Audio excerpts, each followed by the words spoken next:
Welcome to Kellogg's Global Politics. I'm Anita, and I'm here with my co-host, Ryan. Thanks, and glad to be here. In today's episode, we continue our coverage of the war with Iran. Where are we with respect to negotiations between the U.S. and Iran? How soon can we expect to see the reopening of the Strait of Hormuz? We then discuss the stunning upset of Orban in Hungary. How far will his successor go in returning the country to a liberalized democracy? What does this mean for far-right movements across the globe? Finally, we return to Venezuela to discuss the current situation there and look at the implications of this case for the U.S. goals in Cuba. So you've had a very, very busy month, as is, I guess, tradition at the National Defense University and Industry Studies. So you just got back, I guess, a couple weeks ago from a 2-week trip around critical minerals. So you want to update the audience a little bit about that? Yeah, so at some point I'll have to have an episode like I did last year about the critical minerals industry study. But basically, we get to take our students to meet with, as I've said before, industry, government, academia.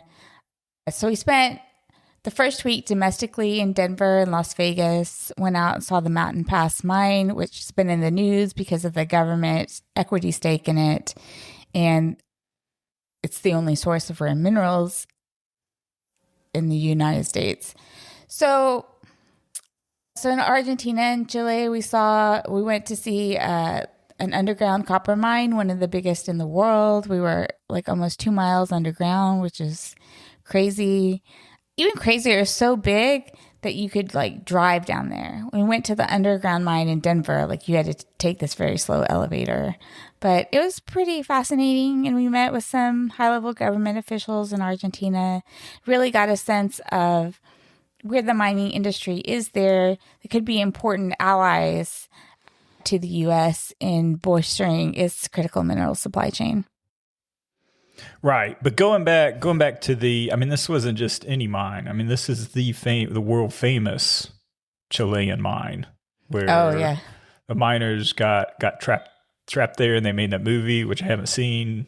And you guys were going to watch it, but you end up not doing it because it'd make me even nervous, or? I personally decided not to watch it until after we went. So I haven't watched it yet, but I probably should at some point. Yeah. And that's that. So going down into this mine, you said you drove down? Yeah, it's crazy. Is it just like, it's not a straight ramp? What is it like going? I mean, because you're going 2 miles down. That's insane. So is it just like a road that you're a straight slope, or is it like a back and forth sort of? Back and forth. Like going down a mountain? Yeah, kind of like that. But deep underground. Yeah. Yeah, that's hard for me to even even fathom. Even more because working in the oil industry, I mean, we drill wells, but these are well bores with like 12-inch diameters. Yeah, no, so these are having something where you have a giant. Yeah, and was it just cleared big enough for a car? Or was it really wide, like a highway? No, it wasn't super wide. No, but we were on a bus, right? So buses go down there. Buses go but down. It's one way. So okay, that's what I was trying to get at. Yeah. So sometimes you have to wait a really long time for traffic. And how long does it take to go down on a bus 2 miles? I wasn't looking at my watch, so I have no idea. Okay. Well, there is a very, and maybe we should post this on the website. Maybe this could be the feature picture, but you're like all kitted up in PPE and a respirator. And so what was that experience like? Yeah, and they actually made us wear the respirator at sometimes. When we've gone to other mines, they make you carry all the safety equipment in case, there's a cave-in or something like that. But mostly you're not going to use it. But we did use the respirator. I mean, it's always all that stuff that's on you. It's always a little tricky. But yeah, we were in full suits in Chile, unlike just having more of a vest in Denver when we went to the underground mine in Henderson outside of Denver. So yeah, it was pretty intense. Yeah. And you have all kinds of just little equipment that you're stuffed in pockets and stuff. It was funny though, trying to find things that are like my size. Like the boots were a little too big. They were a size 6. So I was like, do you have anything smaller? And they're like, no, we don't have anything smaller. That was a question. My parents actually thought it would be easier for you to get stuff your size. I think because they assume people going down in mines are smaller in stature. But I think based on this mining operation, you're not fitting into tight spaces. No. Yeah. I mean, modern mining is clearly your parents still have it. And I guess a lot of people do and have this old version of mining. How was it portrayed in the movie, and what was exactly the accident? I mean, this sounds like such a... Why are you asking me that? I just said I don't know. Well, it's a rhetorical question. I'm just saying this is why people have these things about mines, because when it comes up, it's always either the incident in Thailand, that wasn't really a mine, that was a caving system. And then Chile, it's always like people trapped in tight spaces. So I think people still have that old impression of it's not like that mining. At all. It's people operating big machinery that are taking chunks of material out of the wall. Yeah. That's what happens. It's just big. It's a lot of big machinery. I think I would want to know if Hollywood shows that with modern mining. Yeah. Or not. No one is if it's individually... still people with pickaxes out there with their... Because, the the other instance was, of course, Zoolander. Very famous movie with... I forgot the two actors. Will Ferrell and Will Ben Ferrell's Affleck. in it. Ben Affleck, and then or is it Ben Affleck? No, it's Ben not him. Affleck. It's what is his name? But is Ben something Stiller? Yeah, Ben Stiller, and then the other guy that kind of has this little bit crooked nose. Owen Wilson. There you go. Yeah. Famously, his character, Ben Stiller's, rely on me to know anyone's names. Yes, it is up to you. Ben Stiller's character, he's like he goes into the fashion world because he's avoiding coal mining, and just the way that was presented in the early 2000s was still that very stereotypical. You're down there with the pickaxe. Which is like one of the difficult things for the mining industry to get workers to, right? It just has this perception. Yeah, I could see that. Yeah.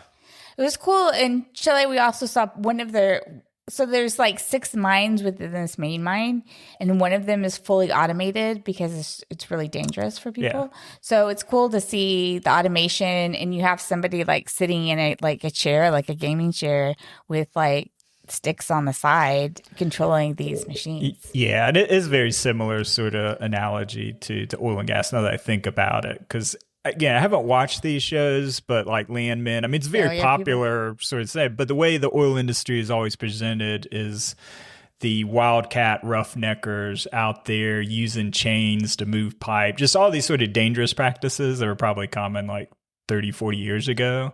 But now a lot of it is automated, especially with like a larger operator. I mean, I'm sure there are still a handful of mom and pop operators that operate old school wise, but yeah, the perception is that this is very dangerous work, which is dangerous, but it has largely become automated. And yeah.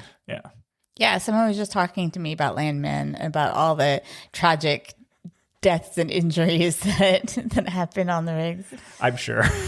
Those HSC statistics have to be horrible for whatever this fictitious company is. So there was also a lot of good wine. We went to a winery in Chile, and of course, Argentina has Malbec and some good steak, and so that was nice too. So that was a really good experience, I think. But it's long. 14 days in a row is really exhausting. Yeah, that's tough. That's real tough. They're all exhausted. Everyone misses their families. But it was good. Yeah. No, I'm glad it was a success. Yeah. All right, so on to our first story. Of course, the war with Iran is still going on right now. So there's been some negotiations in Pakistan, but right now they're completely stalled. There was supposed to be talks in Pakistan last weekend, which Trump called off. Trump has rejected numerous Iranian proposals. I think there have been 3 this week, but the details of those proposals aren't known. So as part of this, interestingly, it's a ceasefire, called a ceasefire, but a blockade is not is technically an act of war. So, so the Strait of Hormuz is still closed on both sides, U.S. blockade and Iran closing it. And there's no immediate signs of reopening, which of course is having this huge impact on the flow of oil and gas to many parts of the world, as well as some other goods. Trump has suggested, I think it was just the article I was reading, it was maybe just yesterday, the military strikes might resume. And Iran has also echoed this sentiment. But thinking about it, there are a lot of reasons why Trump might be reluctant to do so, including we've already used so much of our stockpile of critical weapons that we would need in a conflict. And of course, the impact on the economy, which he's very sensitive to. Mm-hmm. You know, one thing that I found interesting in prepping for this was this article by Tom Pickering and a couple co-authors in Foreign Affairs.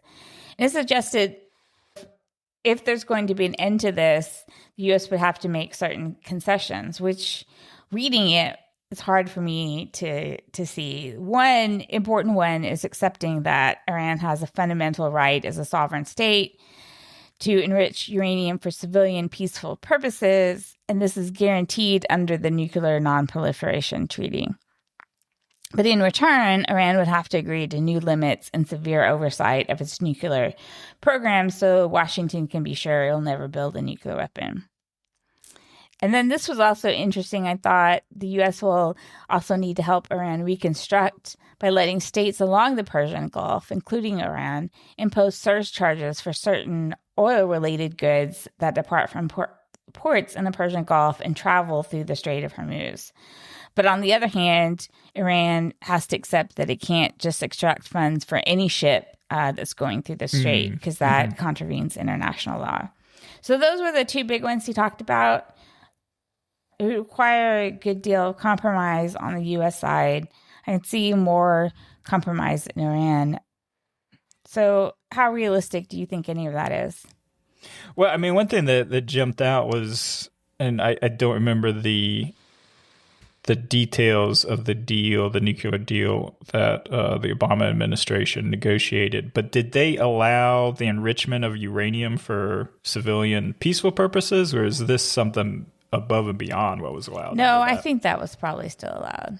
Okay. For low levels of enrichment. So sure, like for commercial plants, yeah.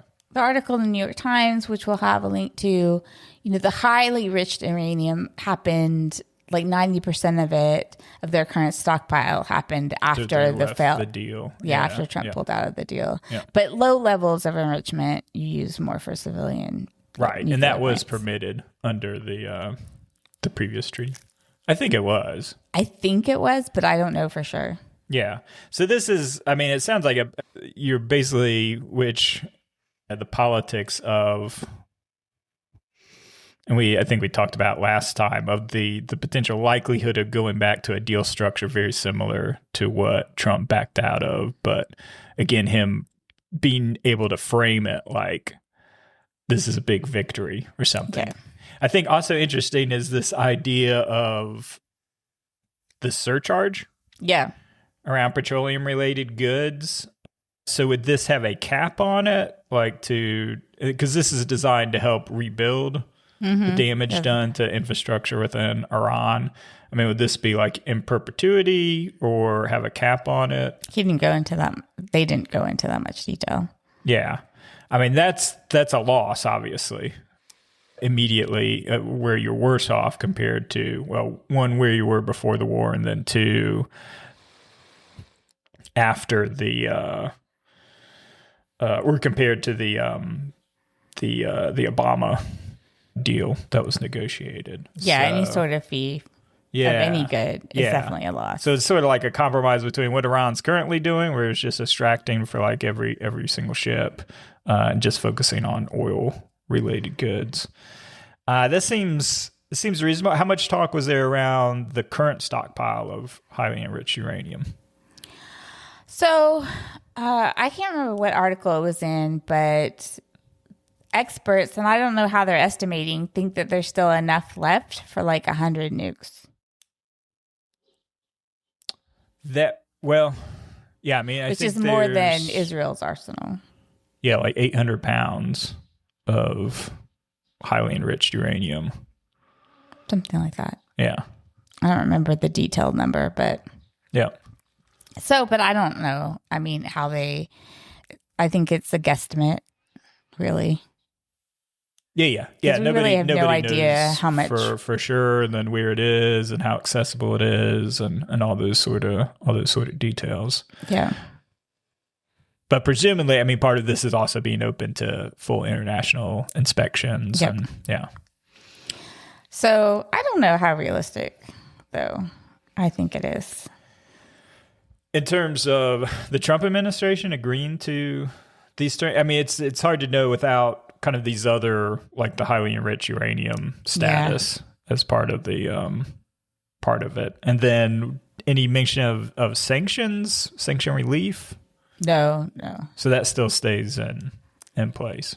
Well, I would imagine, though, if we're talking about it realistically, that there'd have to be some sanction relief. Right. Yeah. It would be a pretty big deal, like we said, for the U.S. to allow this surcharge. I think even more than the peaceful, low-level enrichment. But I think maybe they could do that if they were allowed to take some of the enriched uranium out of the country, which is not going to be an easy feat to transport. But perhaps if that's part of the deal. Yeah. Yep. I know that's something Trump has asked for. So it just feels pretty entrenched right now, this impasse, and it's just not clear what will actually break it.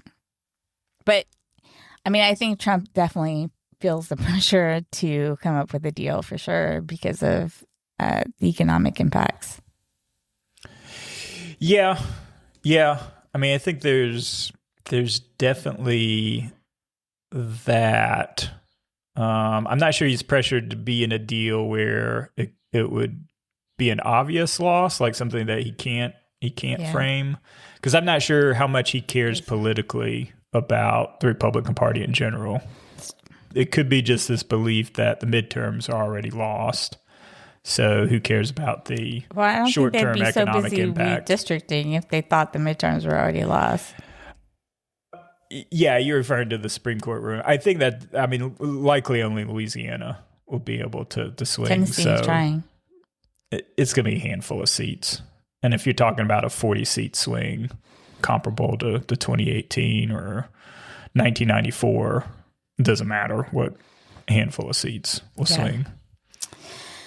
Yeah, so I don't know. That really suggests the surcharge is going to be a really hard thing to include. But just going to the impact on the economy and energy markets, prices have jumped well over $100 threshold for a barrel of oil. I think the last price for Brent, which is the U.S. standard, was almost $114.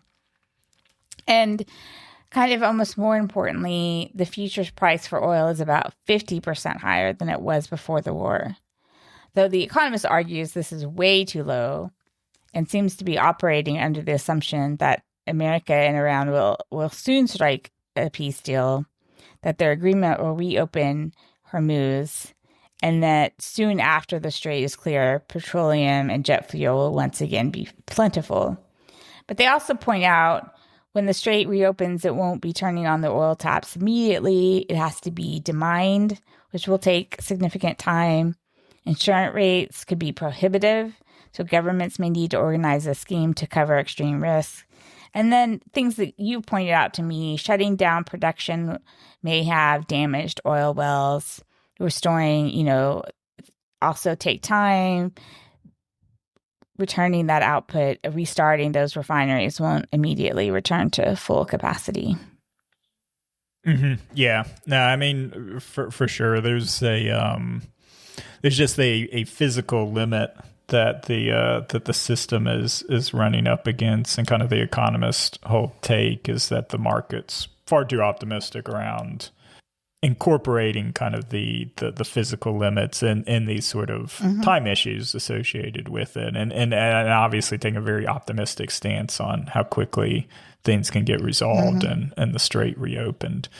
I think it's particularly acute, in places like Southeast Asia, where diesel prices and things like that. I mean, I think that the article mentioned that diesel was trading already at like $600 a barrel. That's crazy. And we can see like diesel prices here too. And there's been that separation since the Ukraine conflict, where before like gasoline and diesel were fairly comparable in price. I mean, there was always a premium on diesel, but now you'll notice the $4 or so per gallon for unleaded, but diesel would be $5.50. California, $8 a gallon, things along those lines. But that being said, the U.S. still is relatively sheltered compared to the rest of the world because of its own domestic production and refining capacity. I'm not saying that it doesn't touch it, but compared to the extremes that like Europe and definitely Asia and Southeast Asia in particular are seeing, it's a big blow to the global economy that probably stock markets haven't fully compensated for as well. Yeah, and then there's something that does impact Americans to a certain extent. You're running out of jet fuel. A lot of other places around the world. So, I mean, tons of flights are being canceled. Tens of thousands of flights are already being canceled. It led to the bankruptcy of Spirit Airlines. I mean, that was directly because these companies, if they're not hedged properly, I mean, jet fuel is their number one expense. So having a shock to the system for a company with thin margins like a discount airline like Spirit, this whole event, tipped them over, where they weren't even able to do Chapter 11. They're doing full Chapter 7 liquidation of their assets. So people are literally like stranded midway through a journey. And basically we're told, all the employees were told, go home. There's literally nobody working there anymore. Yeah, so you just have to buy a ticket. You have to buy a ticket at last minute, which is extraordinarily expensive. Yeah. So that's definitely has an impact and on summer travel in general. Yeah. But I think there's a lot of indirect things that the U.S. doesn't think about. Like, so I was reading about fertilizer. The economist talked about how much of fertilizer goes through the Strait of Hormuz. So that brings up food prices. Yeah. Yeah. I mean, it could well be an inflationary shock. Similar to what we saw in Ukraine. There's definitely a lot of pressure. I think upward pressure on inflation going forward. I think similar to Ukraine. I think we'll see. Yeah. So what do you make of the market optimism? Nobody really knows. I mean, it's not just like the commodity markets. It's just like every market is extraordinarily optimistic. I mean, the equity markets are back up above record highs despite this huge disruption. And that's true both for the U.S. market and international markets, which have in theory been more heavily impacted by this shock. It's not really clear kind of what the drivers are for that, other than it's very much kind of a K-shaped economy. I mean, the people that are doing well have a huge amount of capital to deploy. I've heard that so many times listening to podcasts. Yeah, that's the hot framework for our economic reality now is the K-shaped. I've heard an E-shaped one as well. So you have a little middle rung. Yeah. So I guess spending at the top could keep things going to some extent, but it's obviously the inflation hurts people at the lower end the most. Oh, for sure. Yeah, no, these are rough times for the majority, because when we're doing K-shape, we're talking maybe the top 20, 30% of the population. The rest, I mean, bad job market, significant inflation, particularly on food and energy. So yeah, very, very sour mood. I think consumer sentiment within the U.S. is at its lowest point since they started recording it. So it's really, people are very, very pessimistic about the economy overall. So interesting, this discrepancy between the general population's attitudes and the market attitude. Yeah, it's a mystery. I mean, the market is always a lagging indicator, so it'll be the last thing to collapse. But it is, I think, the unique thing is this bifurcation within the consumer base. People that are doing well are doing very well, and increases in food or gasoline doesn't really matter to them much. So that spending, essentially that spending, at least for the U.S. economy, I mean that props up 80% of it. The other percentage is coming from huge capital investments in data centers and AI. Yeah. So that's the other thing propping up the market. But a lot of vulnerabilities there that are worrisome. Yeah, a lot of vulnerability. I think that's what The Economist is pointing at. Is, you can think this, but then there's a physical reality to the fuel sources that we rely on to run the global economy. And when those barrels and physical things don't show up anymore at a certain point, there'll be a shock to the system. So we'll see. So you love Polymarket, and on the notes, you included what they think is a chance for a permanent peace by the end of this month. Yep. Yeah, so that was currently trading as of yesterday at a 38% chance. So I think the question is, would you take that? Would you take that bet? I don't know if I want to. I don't know how to define permanent peace because we need to click on how the bet is settled. What do you think of these odds? If the definition is sort of I want to figure out. Okay, permanent peace deal. And then rules.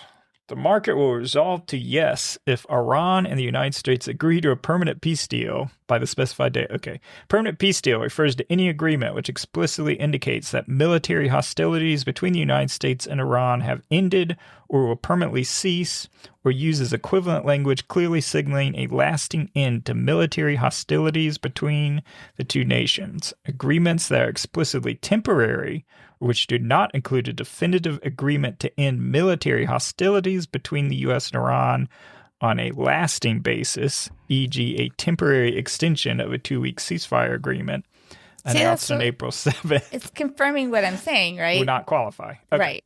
It wants to make clear that ceasefires don't count. Yeah. But a long-term peace deal. Okay, qualifying agreement will be considered to have been established if either the following conditions are met. The U.S. and Iran each sign or formally adopt a written agreement, e.g. a treaty or multi-point agreement which meets the above criteria.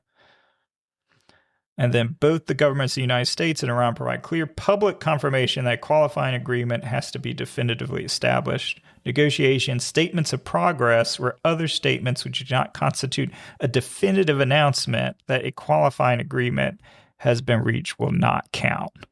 I think it's pretty clear. Yeah, a written agreement. So that is beyond a framework. You can't just have like a framework. It has to be... Signed. We agreed to it, and then they have to come out and say that we've agreed to this. Yeah. No, I wouldn't take that bet. I'd maybe take like some sort of BS framework and a cessation of military hostilities with an undefined timeline. Well, I mean, I think the end of the blockade would be that. Yeah, that's not part of that. This is just military. But that's the last sort of military activity that's going on. Oh, I see what you're saying. Yeah. So you'd have to end the blockade. Yeah. All right. Well, I wouldn't take it. I'd be so. 40 seems low, but I'm not doing even theoretical bets anymore. So you take it? No. Oh, okay. I'm not doing anything theoretically. You're not doing anything theoretically. Nope. Well, what fun is that? Because I always lose. We're not putting real money, so it's no. Yes, it's just for bragging rights. I'd be tempted to, because that's still a whole month. Yeah, it's a long month. Yeah. All right. So we'll revisit a month from now and see whether or not see why I'm wrong. Yeah, exactly. But I'm still thinking it. Just don't listen to me. Yeah. Don't place any real money bets. Actually, you probably shouldn't put a real money bet on the war anyway. Just ethically. Yeah, all of this stuff is unbelievable degeneracy. There's like $7 million worth of bets on this too. Of course. There's worse bets on there. That's true. So one thing that was really surprising that happened, we were talking about it on our trip with Viktor Orban, the Prime Minister of Hungary, losing the election on April 12th. And this is so shocking because he had done so much to rig the system to keep him in power. So he'd been in power for 16 years. And, the freedom of the press was curtailed. Just the freedom of elections were curtailed. Things against his opposition. But you had indicated to me a while ago that there was hope for this victory. Yeah. And I think the European press did a good job of highlighting kind of those, and we probably talked about it maybe a year ago. But yeah, Peter Magyar, which is a pretty interesting name. The way that I've heard it described would be like if somebody who won the presidency was named Johnny American. Okay. So, because Magyar is literally like Hungarian, in Hungarian. So again, just like we're like a Captain America or something. We're to run. So you just automatically kind of have this framing, good branding for his last name. But yeah, no, it was really extraordinary. I think the size of the victory too, and like you said, the fact that they overcame all of these institutional barriers that had been put in place by Orban and his Fidesz party since they won their first election in 2010 and made all those changes to the constitution, took over large segments of the media, so that most media, coming out is state-owned propaganda. And then all of the things like the U.S. is dealing with around gerrymandering and funding for political parties and the how much you allow political opposition to participate, within the system, the judiciary, all of those sort of things are like stacked against any sort of opposition party. But what you had was just this movement, which was really driven not by so much this idea of liberalism, but economic concerns. Right. So these are pure pocketbook concerns and corruption. So those two things, which actually led to Orban and the Fidesz party gaining power back in 2010, these are also the things that ultimately led them to being unseated. So I think Magyar, to his credit, ran a very focused campaign on those two issues. He really wasn't, even though the propaganda and kind of the Fidesz party was really hammering him on culture war issues, so around LGBT. And then I think the other area where they really tried to divide the populace was around Ukraine. So Orban has served a spoiler role within the EU and has blocked, over $100 billion worth of EU funds, just because the way the EU Parliament works basically requires a 100% consensus. So any single nation can block, funding measures and things around like Russian sanctions and like that. So Zelensky, was put up as a villain. There were a lot of scare tactics, in terms of the campaign ads showing that, your Hungarian sons will be sent off to war as soon as this party takes over, and we can't afford that. But none of these scare tactics really worked. And it was just like this overwhelming turnout, 77% turnout, which was the highest for any Hungarian election since the collapse of communism in 1989. And the opposition party, so TISA, ended up winning a 2/3 majority, which essentially is enough for them to completely reshape the constitution and, in theory, root out a lot of the reforms that were put in place by the Fidesz party to lock in power. Yeah, one of the things that I thought was interesting that I heard this morning, little tidbit I caught from Takaria GPS, is that because it's a parliamentary system, that these changes can proceed almost immediately. Yeah. Because in the U.S., like there's election and then you have to wait months and stuff like that. Yeah. And how this can proceed. Like you said, the president has to sign off. And I don't know exactly what the role of the president is in Hungary. But it certainly seems that we'll see changes very quickly. Yeah, that's certainly the goal that Magyar has had. He definitely came out very aggressively. I think right after the election, he was on essentially the equivalent to Fox News or Newsmax with a pretty rattled newscaster. Again, they're propagandists, so they've been used to sucking up to the Orban regime and basically saying to their face, I'm firing you. We're disassembling this. We're going to allow like opposition press going forward.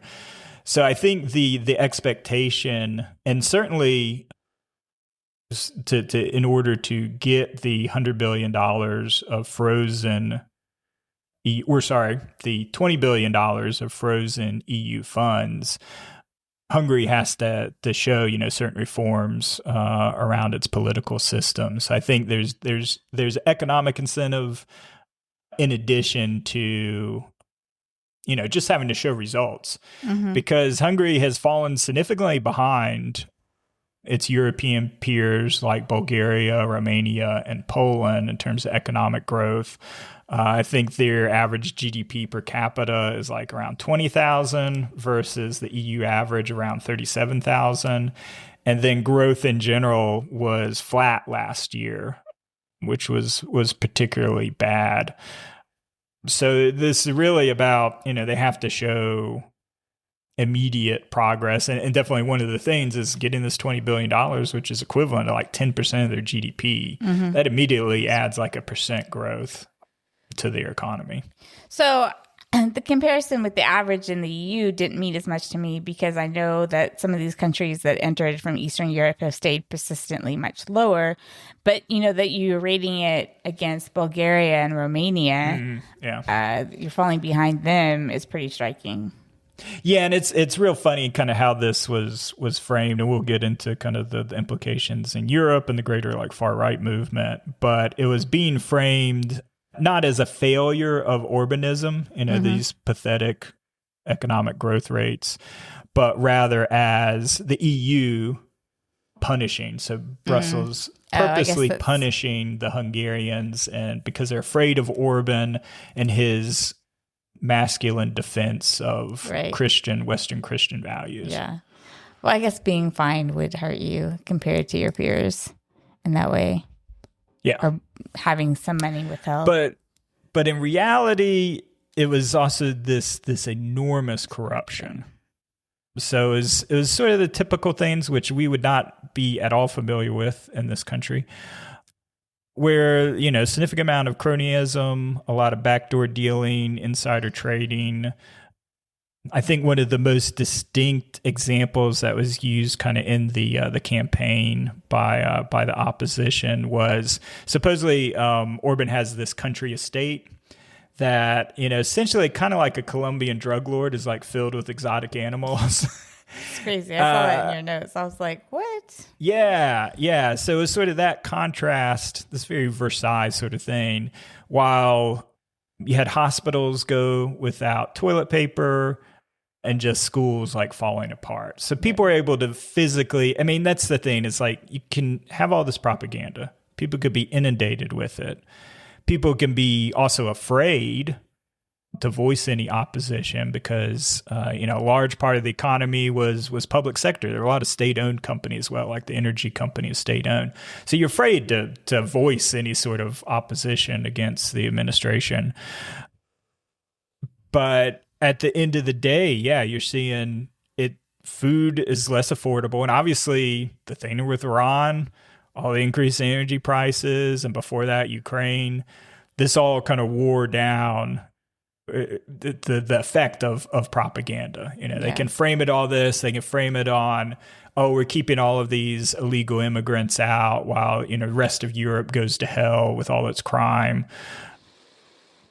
But yeah, if you can't feed your family and you're struggling, it doesn't matter. Yeah. And that's kind of what this election showed. I think that the other thing it showed, and the way that the right and Europe and the U.S. are also framing it, is that, well, Orban did what he set to accomplish. He's destroyed the Hungarian left completely. And that's true. The Hungarian left did not have seats in this parliament. But that's because they made a strategic decision to unify behind Magyar's party, which is a center-right party, but again, embraces liberal democratic values. Right. So it's a normal center-right party, similar to what Donald Tusk and Poland got elected a couple of years ago. In the longer run, gives them a chance to win seats, right? Because if you reverse these rules that discriminated against the opposition, then in the long term, you have a chance to play by liberalized democracy rules and more fair elections. Yeah.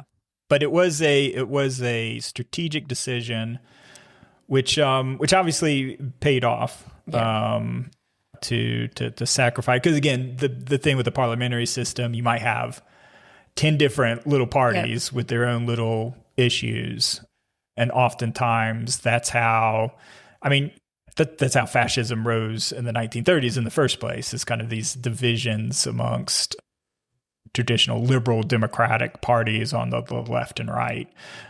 But they had a unified opposition in this case. Which will probably be important, and it makes me think of France and that one election, right? Yeah, very where similar. Yeah. the parties joined forces. Against National Rally. Yeah. So that seems definitely important going forward, which is very hard for parties to do because someone has to sacrifice something.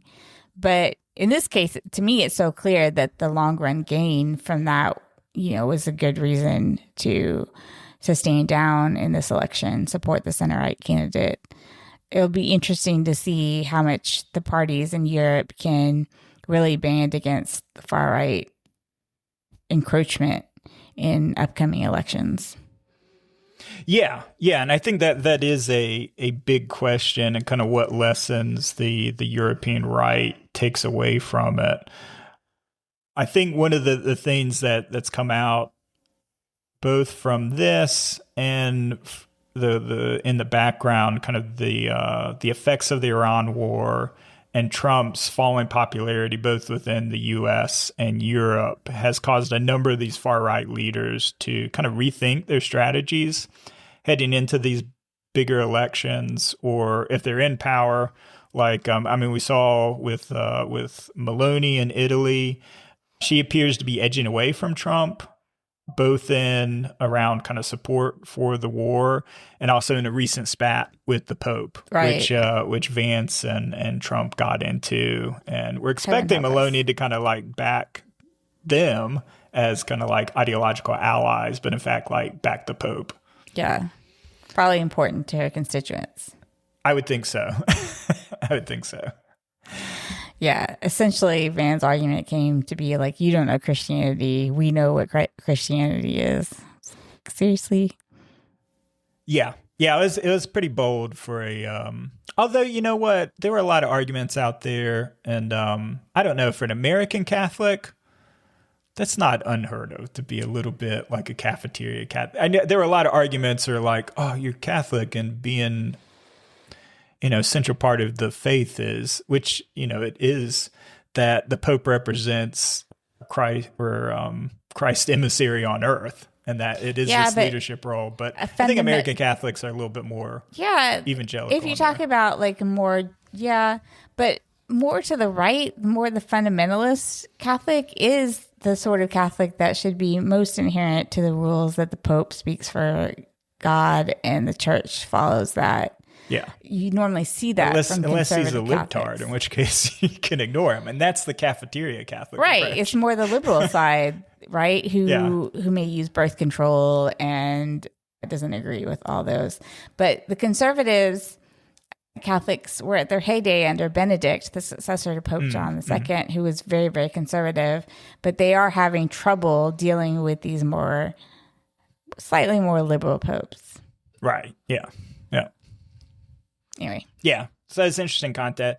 Elsewhere in Europe, so Farage in the UK, I think had a really amusing quote from the Financial Times. Now, keep in mind, Nigel Farage, very close to Trump, a very close ally, makes regular visits to Mar-a-Lago, actively campaigned with him in 2024, was recently quoted by the Financial Times to say, yeah, I happen to know him, but that's by the by. I barely know this guy. I don't even know it. I think the war has a big effect on these leaders trying to walk away from their closeness with Trump, because the war, if we think that war is unpopular in the U.S., these wars are always extraordinarily unpopular in Europe, and I think they need to play to that base somewhat. Yeah, I think just because it is unpopular, because I mean the economic impact on it is at least twice as much as what you see in the U.S. And they don't believe in it, and they're very annoyed that the U.S. starts these wars that they get dragged into or have the effects of. Yeah. I mean, in general, they're very anti-U.S. wars. Yeah, because it also, and there were others have made the point that the right would naturally value highly the sovereignty of their own and the independence of their own nations. So the whole construct of this U.S.-led MAGA movement, or furthering kind of the far right, runs up against the idea that, well, these far right parties don't want to be a vassal state of the U.S., even if it is a U.S. under a Trump. Yeah. So there's certain institutional limits. So they definitely are, I think, adapting to it. I think what's different compared to Magyar and kind of what we saw in Hungary is that the upcoming elections in France, Germany, and much later in the UK is that the far right will be the insurgents running against what are widely perceived as very ineffective governments, particularly like France and the UK, which have deeply, deeply underwater polling for their current leaders. So it's really, can the opposition parties kind of find their footing and really address these issues around insecurity, which I thought was well framed by a professor in a New York Times article, Sherry Berman out of Barnard. And it's not so much like the unemployment because there's things on the surface for the middle class and kind of the core supporters. If we look at like Trump support, these aren't necessarily people that are like bad off economically at all, but it is this idea of insecurity. So fear of job loss, uncertainty about the future, concern about economic shock, obviously and then it's always framed as like cultural issues or potential cultural losses or losses of power in some form or another. So it's not actual material like unemployment, or because equity markets, housing markets are all at their peaks in a lot of ways, both in Europe and in the United States. So it's more just this feeling of insecurity and how you address it in a world that's, rapidly changing, one from more conflict, particularly within Europe, but then, things, disruptive technologies like AI. Yeah. So, I mean, every incumbent government is under a lot of pressure, I think, and it's hard to stay in power. And the scary thing, I think, is that the main opposition in Europe are these far-right parties, right? Because, it's hard. It wouldn't be surprising to see any, like, government in Europe fall, but normally you want them to fall to a more still liberal democracy group that's not anti-immigrant and anti-gay and all those sort of things that the far right is known for. Yeah. I mean, you have seen gains within, certain, like the Greens and parties like that, but not to the extent. So unless they do something like what France did in the last election, where you have kind of these strategic decisions to drop out of certain races and consolidate behind an opposition candidate, like in a parliamentary race, then it seems there was this feeling that in each of these countries that it's inevitable because of how poorly the current governments are coping with these situations. Right? Which, I mean, there's just a certain extent that they don't have control over all of these. No, it goes back to, I mean, when we were talking about like the before Biden dropped that, I mean, it's like this hot potato thing where if you're stuck with, again, presidents don't have control over inflation and half of these economic matters. You can make inflation worse. You can. Yes, we learned that. We learned that apparently you do have power to make things much worse. In Star Wars, that also makes things worse. Yeah. But in general, making things better. The president seems to have limited power to do that. But yes, they can make it much worse. I guess that's one way to look at it, for sure. Do you think it has any impact on the U.S., where there was a lot of people who admired Orban, and certainly Vance went out there shortly before the election. CPAC has taken place in Hungary before. What do you think? Yeah, I think that's one of the more interesting things. And again, this is amongst the intelligentsia or the elite of the right wing, where Orban was very much held up as kind of the central inspiration for think tanks like the Heritage Foundation. And there's no doubt, I mean, Project 2025 was based on the Hungarian model of taking over the institutions, the core institutions of the country, so media, academia, and judicial system. And that's basically kind of what's laid out in Project 2025. It was seen as a defender of family values, Western civilization, and like you said, with CPAC, they've regularly hosted that, which I think has come to a sudden end. But since 2022, they would travel out to Hungary. You had Tucker Carlson, before his recent falling out, would travel out there. And Orban was always held up as the intellectual godfather of the modern populist, illiberal, far-right movement throughout the world. So yeah, it's a significant blow. It's also a significant loss of funding because they had their own series of think tanks. They, of course, famously got rid of, I think it was called Central European University, which was the one backed by, who's the boogeyman, the Hungarian boogeyman billionaire? Who's George Soros. George Soros. He's Hungarian? He is, yeah. So George Soros was George Soros had famously backed, after the end of communism, had backed up, basically what was framed as an American, traditional democratic liberal university. That was destroyed, kind of run out of town under Orban, and they set up kind of parallel institutions, but all pushing kind of the model of family values and us defending Western civilization and pushing back against the LGBT Marxist agenda, et cetera, et cetera.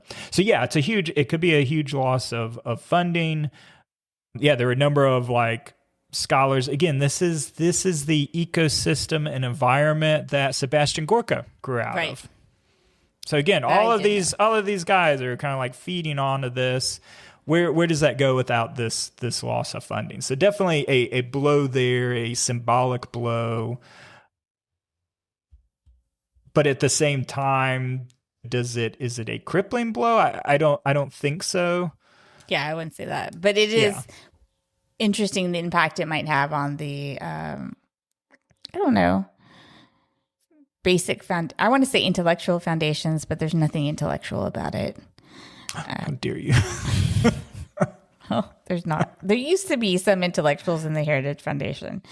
And then they all said, no, we're not. We are true Republicans, and this is not true Republicanism. But so now they're left without that. But I guess the people who are founding the core, defining the core values of the movement. Yeah. So, I don't know where they're going to travel when they go on their European holidays.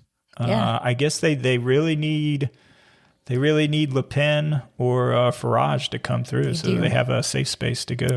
They do, because they lost Poland too. Yeah. So, yeah. Yeah, I can't remember. I think there may be like Slovakia is maybe the one. There's still one country. I've heard the beaches are pretty there.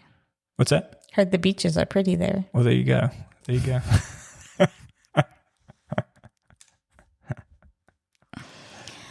So, for our last topic, we turn back to Venezuela. And basically, the situation is pretty stable there, I would say. And there's talk of how much investment will actually go into the country. The Economist reports that investor sentiment's been very bullish, but you haven't seen some actual deals. So what do you make of this current situation? The U.S. seems pretty happy with it. Investors seem pretty happy with it. Remember, did not overturn Maduro's government. Instead, the government went to his vice president, and this was seen as perpetuating stability in Venezuela instead of having a more democratic candidate in place or having elections. So do you agree that was this the right move for the United States? Yeah, I mean, I think it's early to say, but I think just the framing of it and in a magazine like The Economist, I think stood out to me that this was, and maybe it's just in contrast to what's going on in Iran. But yeah, it looks like a success in the sense that you're able to like surgically remove, a brutal dictator. You're able to put in, essentially a technocrat. That was his VP, Delcy Rodriguez. And at least the focus has been on reform around the oil and gas industry and creating access points for U.S. oil and gas companies. So in that sense, you've seen Venezuela has pretty rapidly adopted laws liberalizing investment. And supposedly there are 20 different deal offers that have been submitted around specific assets. So at least the initial feelers for additional investment within the country appear to be moving forward. That being said, part of the agreement that, some observers were surprised by that Venezuela got this is that the state-owned oil company, the PVDSA, has to be involved with any of these, which is not really favorable to that creates risk for U.S. investors. I think the other things that have delayed actual big investment commitments in this space is around like royalty reforms, which haven't been forthcoming. It's also a very laborious process to get funds actually to the Venezuelan government because everything goes through the U.S. Treasury. That is the one thing, and this will come up in the Cuba conversation as well. But the U.S. effectively has full physical control of Venezuela's oil exports. So it controls the funds. It determines, how much goes back to the Venezuelan government. And getting approval for like this process is difficult. So that creates uncertainties as well, despite, carve-outs being for that's crazy. That we control all the money from their oil exports. Yeah. Yeah, I mean, it is like full effective control. I mean, that was kind of the condition for allowing increased exports and removal of sanctions. So they're getting, yeah, I mean, are we siphoning off like more? I don't know, but it's more than they were getting than under like a sanctioned regime. But the supposedly way it's being advertised is, hey, they're realizing market rates now, and they weren't in their shadow fleet before. So it's like more fear. But yes, the U.S. has control on it. And obviously that comes up in situations like Cuba because it has control over those physical assets. And then there's just lingering concerns about the rule of law because obviously things are very fluid and nobody wants to make the estimated $183 billion of investment that it would take to go from 1 million barrels a day to 3 million barrels a day. Yeah. No, I definitely imagine the enforcement of the rule of law is a concern. And I think the other concern would just be, could they nationalize 20 years from now? Could they have a different government that would nationalize these assets again? Oh, yeah. Yeah. No, that's definitely the reluctance because obviously the oil companies have been burned before. Venezuela was servicing it's what it owed, from those seizures, very small amounts. But the oil companies are still owed like several $1 billion of reparations based on the assets that they seized during the original Chavismo takeover. So, I mean, I think politically, if you have hopes of a democratic transition for Venezuela, there are definitely reasons to be disappointed. While a lot of political prisoners have been released, about 500 remain in jail, and most of these are associated with the opposition leader Maria Machado, and who is the top candidate for any sort of democratic transition. She's the one who, of course, famously won the Nobel Prize. But they are allowing protests, and there's even talk of potential elections in 9 to 12 months. Seems like they could be similar to elections in the past, or maybe not as extreme, but it's hard to see. I mean, if you still have all these opposition members in jail or under house arrest, and you've not cleared the way for someone like Maria Machado to come back, it's hard to see that these will be fair and free elections. But probably not quite as bad as they were under Maduro, who just ignored results completely. Mm-hmm. It was interesting that before holding elections, the regime wants to have some form of immunity from prosecution, which is definitely understandably a concern for all their human rights abuses under the Maduro era. Yeah. It's and I mean, ultimately it comes down to the fact that, I mean, the U.S., and again, it's not a unified message because Rubio is certainly, talked favorably about kind of a transition to a democracy and used Spain's transition back in 1975 as a potential model. But certainly the overall vibe coming out of the Trump administration is that we need to focus on economic reform first, on rebuilding the oil and gas industry. Because that's what we really care about. That's what we really care about. And then, later we can talk about democratic reform. Yeah. Now, that being said, I mean, Machado has really been pushing hard. And obviously she was, shortly after Maduro's capture, was thrown under the bus by Trump, saying basically that she didn't have the chops to take command and control over the country. But she's still there. But she actually was in Santiago. Was pretty interesting, and because there's a large Venezuelan expat population there, and she hosted a rally of 17,000 in Santiago. So pretty big. So she's really resisted any kind of calls for this blanket amnesty, because that would be, in terms of her supporters, they want to see, people from the current regime kind of pay for their crimes. And is still seeking to return to the country sooner rather than later. Because again, maybe it hasn't, fully formed, but again, they allow protests now. They have released some prisoners. There is more of the opposition. Probably the regime is still in it's a very weakened state. That being said, both Trump and Rubio have urged her not to return to the country. So it still remains to be seen how much the opposition will try to push the issue themselves, because they'll have some agency themselves to try to push events forward. And then the government, I mean, I think this point was made in the Economist article, is the government will be in a tough spot. She just shows up.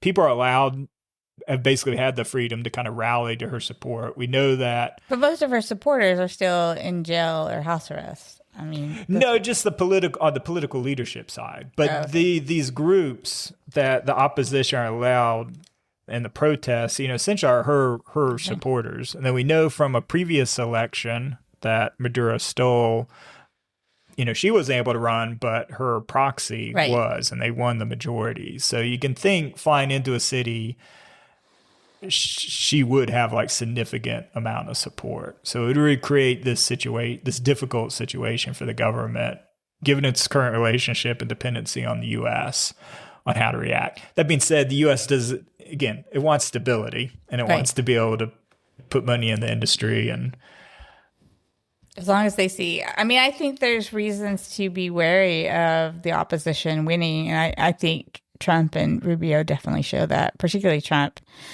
Justin, will they be as willing to have these reforms? Will they be more populist instead?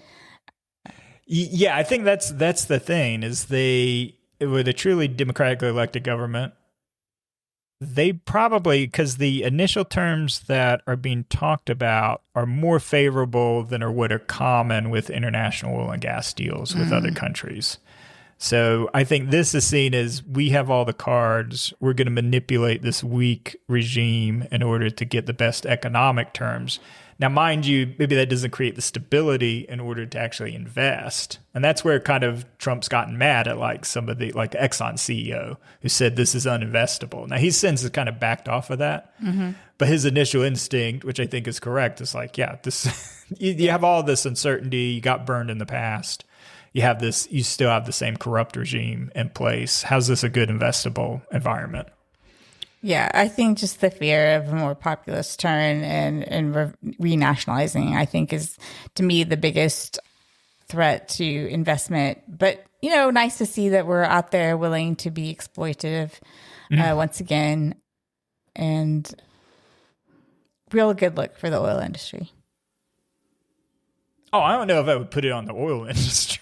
They're barely going along with this. Yeah, but if they're making deals that are more favorable than typical. Well, these are terms being negotiated, I think, as like a framework between the U.S. government and Venezuela, not necessarily the oil companies negotiating it, but yeah. Sure. But yeah, they will take those terms, of course. Yeah, exactly. You'd be crazy not to. Come on. And that's also generating more populism. But usually what happens is if a new government comes in, they will insist upon renegotiating those terms. And then you're taking whatever you can best get. Well, still, they'll want to preserve investment in the country. Yeah. It's always a give and take. But yeah. So all of this kind of feeds in then to, I think, the greater master plan, especially for Rubio, is around the fate of Cuba. So we mentioned before, because the U.S. has full control of Venezuela's export capacity around oil, the U.S. holds enormous power over Cuba, like more than it has since the communist takeover in the 1960s. So what we saw, and Cuba's already feeling the effects of this in extreme ways. So on March 16th, power went out across the entire country. And this is actually, I think, the third or fourth time in the month of March in which they lost all power. And that's because Cuba only produces 40% of its power needs domestically. So it's in a pretty dire place currently. So what that has done, and again, this was meant to drive forward negotiations. So on March 13th, Cuba's president, Miguel Diaz-Canel, admitted that he is negotiating directly with the U.S., which again, unusual because this is a very insular communist regime, does not normally negotiate directly with the United States.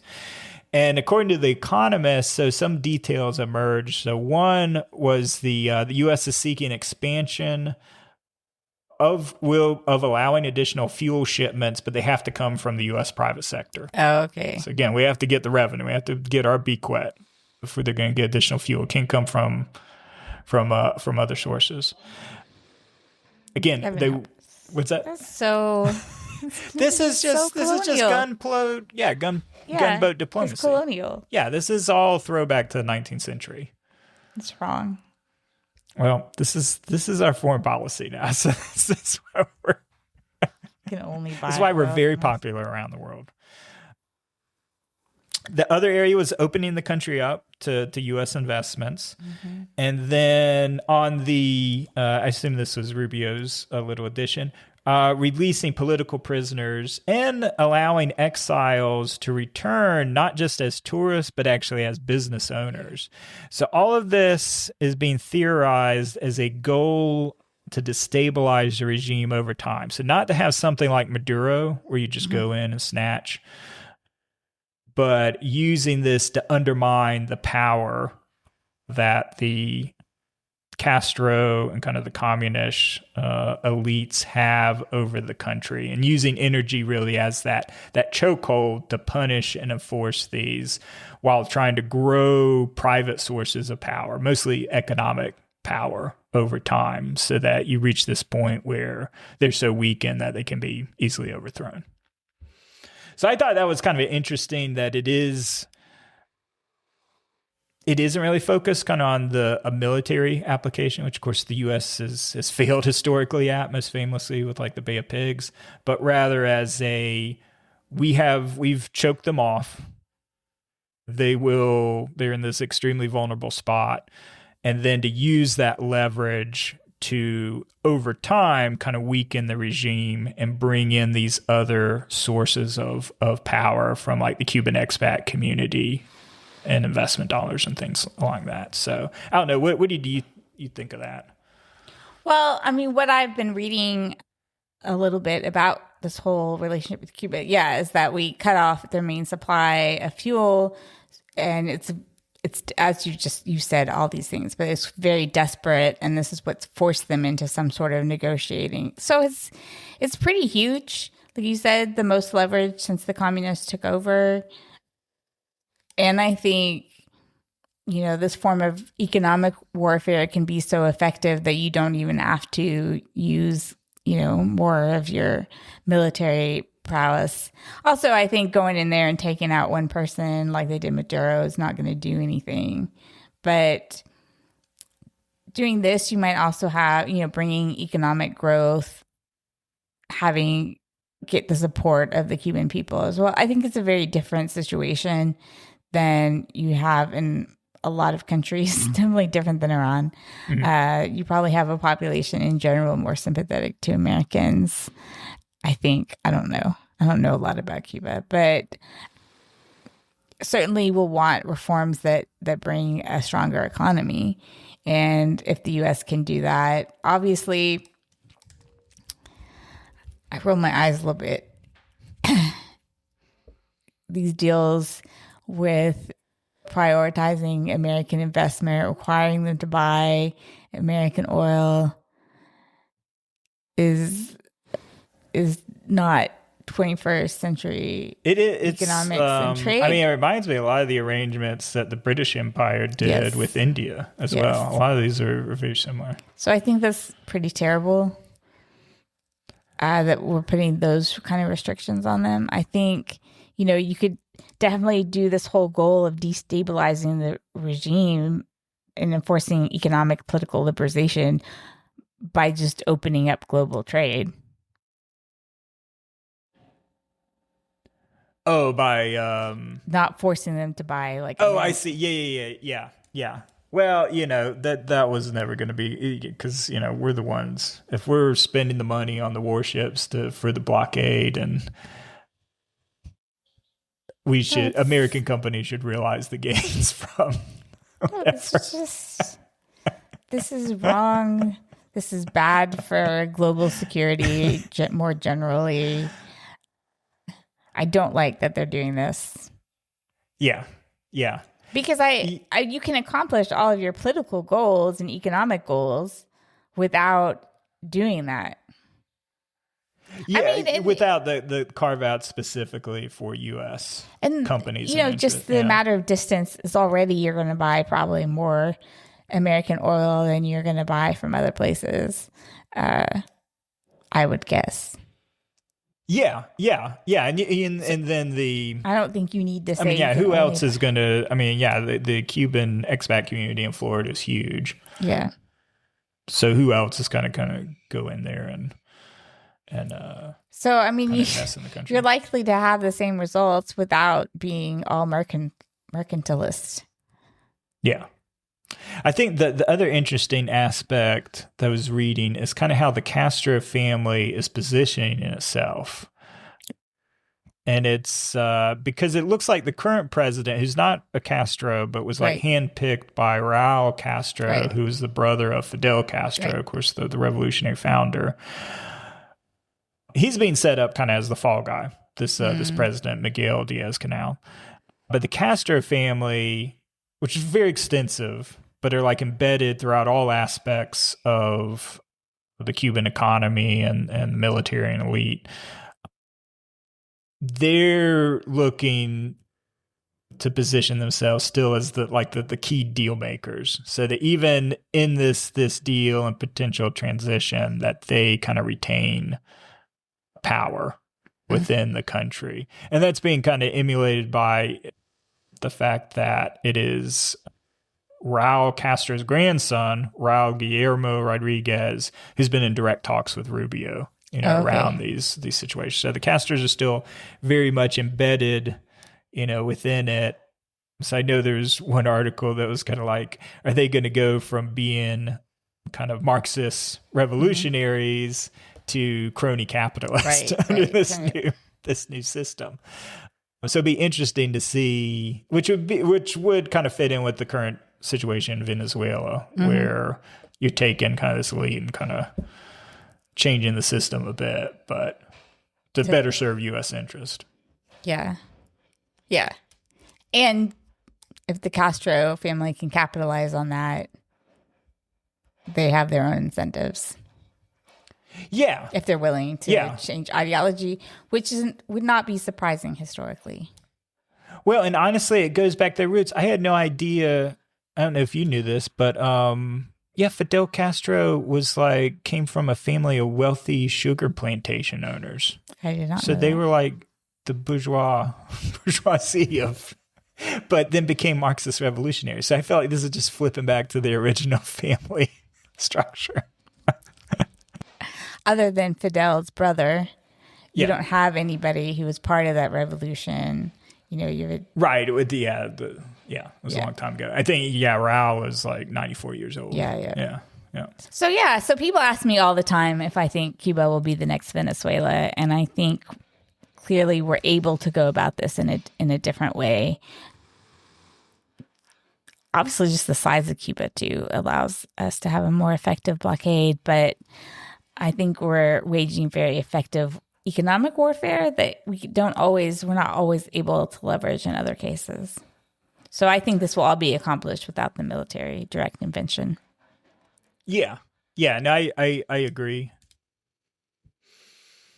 I don't know. I feel somewhat optimistic that this may turn out okay in the long run.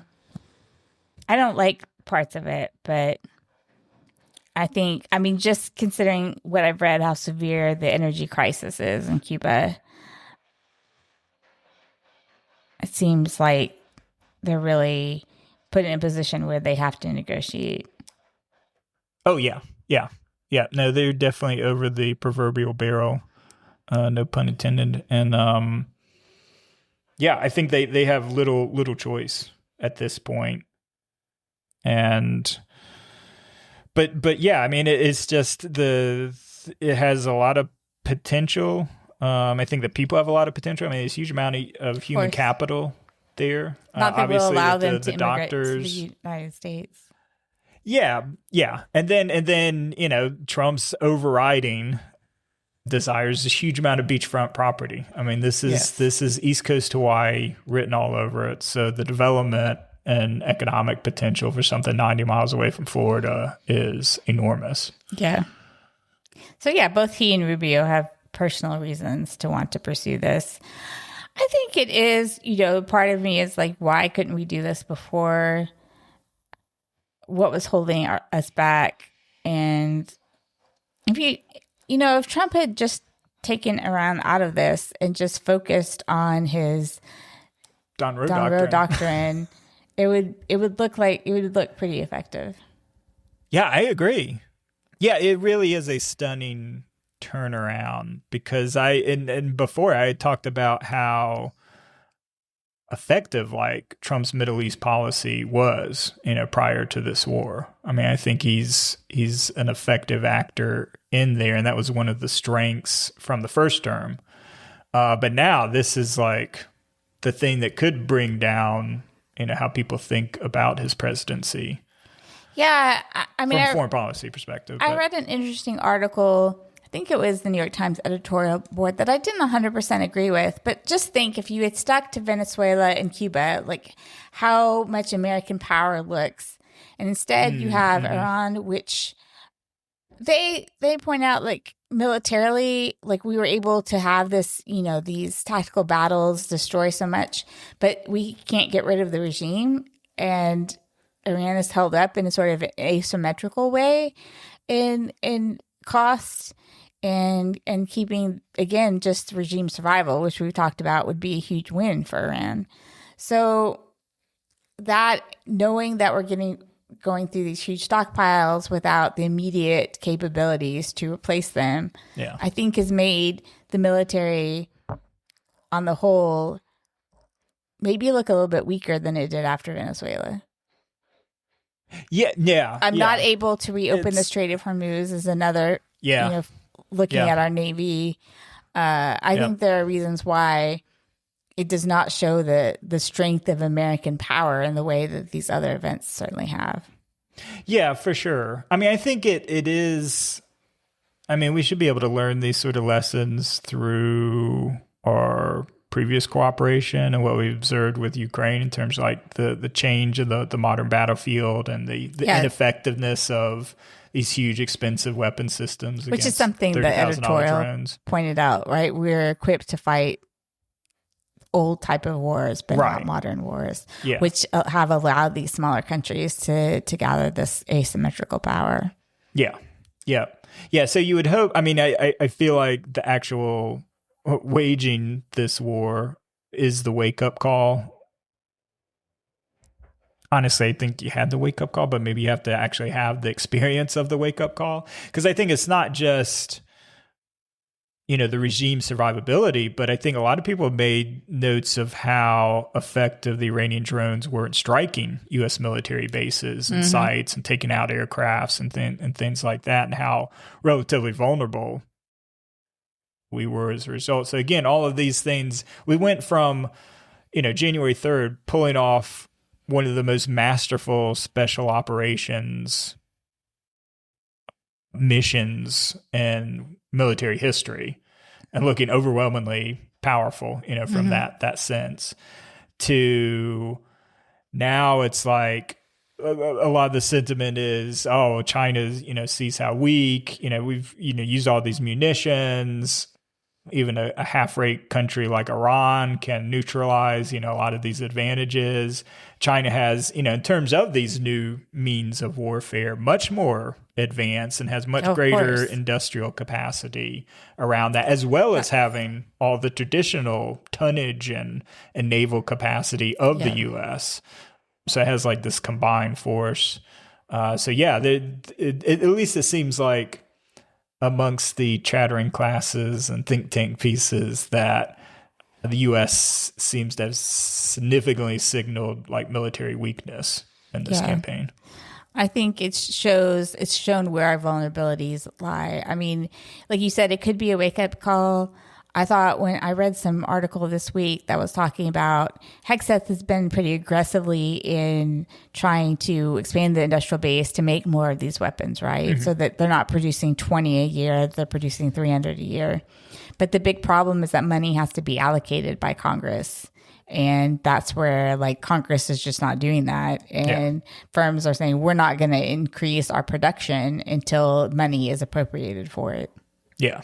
Yep. So I think, something I study a lot is the supply chain and industrial base. And that is definitely a real serious concern, and how long it takes to rebuild a stockpile, and considering that China has this industrial base where it could replenish much quicker than the United States could. I mean, both sides would be out of missiles within days. But yeah, I think it reveals concerns that could spur action and better prepare the military, certainly. But it's interesting that Congress is dragging its feet on this too. Yeah. And just a quick plug, I did write an article in the War of Rocks. Yeah, I just want to plug that real quick about the importance of economic strategy as being a part of warfare, how supply chains are a crucial factor in operational planning, and whether you can get repair parts and other factors that the military combatant leaders need to have an understanding of supply chains, where those bottlenecks are. And then some sort of like, we're doing all these things to bolster the industrial base, but they're coming from the Department of Energy, Department of Congress, Exim Bank, the Development Finance Corporation, so many different agencies, and there's no one central coordinating that. So it also argues that perhaps in the Department of Defense, you can organize that and produce tools to better understand the supply chain and that. And then there's a webinar too, if you want to watch. So all those links maybe in the show notes. Yeah, definitely in the show notes. Yeah, no, it was a great piece. Definitely worth checking the webinar piece that you did with together with the Potomac Institute. I think it's a really good and compelling argument on the reforms that are needed. Yeah, so if you want to know more about where we stand with the industrial base and type of economic warfare that we're seeing become more common. Yep. Yeah, absolutely. Well, I think that brings us to the end of this episode of Kellogg's Global Politics. You can visit our website at www.kelloggsglobalpolitics.com and follow us on X at Global Kellogg or me at AR Kellogg. You can also reach us by email, so Anita at kelloggglobalpolitics.com and myself, Ryan at kelloggglobalpolitics.com. As always, please see the show notes for the articles we discussed in this episode. Thanks, everyone. Thanks. Bye. Bye.